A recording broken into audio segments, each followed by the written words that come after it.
6h49 sur Europe 1, les initiatives positives.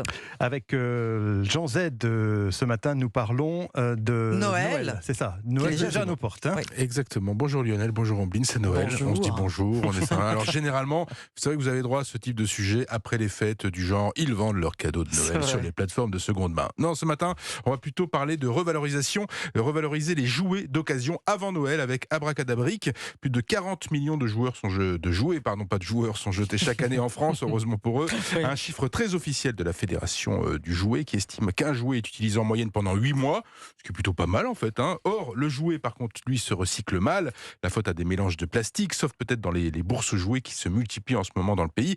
Il n'a pas été conçu en général de manière éco-responsable par les fabricants. En résumé, l'empreinte carbone n'est pas terrible, surtout en comptant le transport. 90% des 150 000 tonnes de jouets mises sur le marché en France chaque année sont importées souvent de Chine, selon l'ADEME, l'Agence pour la transition énergétique. Mais alors, quelle est l'idée d'Abracadabric ? Jeter n'est pas jouer, c'est la devise du site web et de la boutique, parce que c'est aussi une boutique installée à Villefranche-sur-Saône.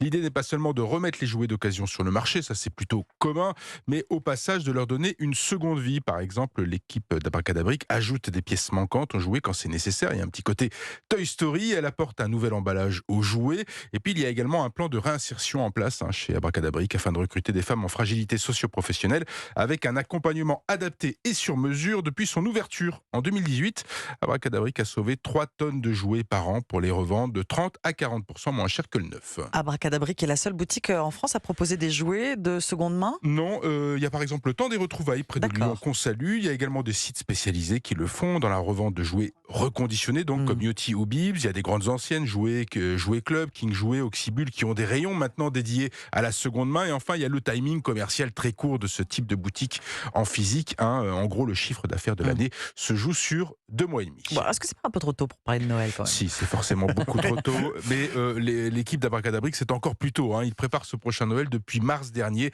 La raison, leurs clients anticipent de plus en plus ce moment. Et puis, pour des raisons écologiques, certes, mais surtout pour des raisons économiques qui prennent de plus en plus le pas.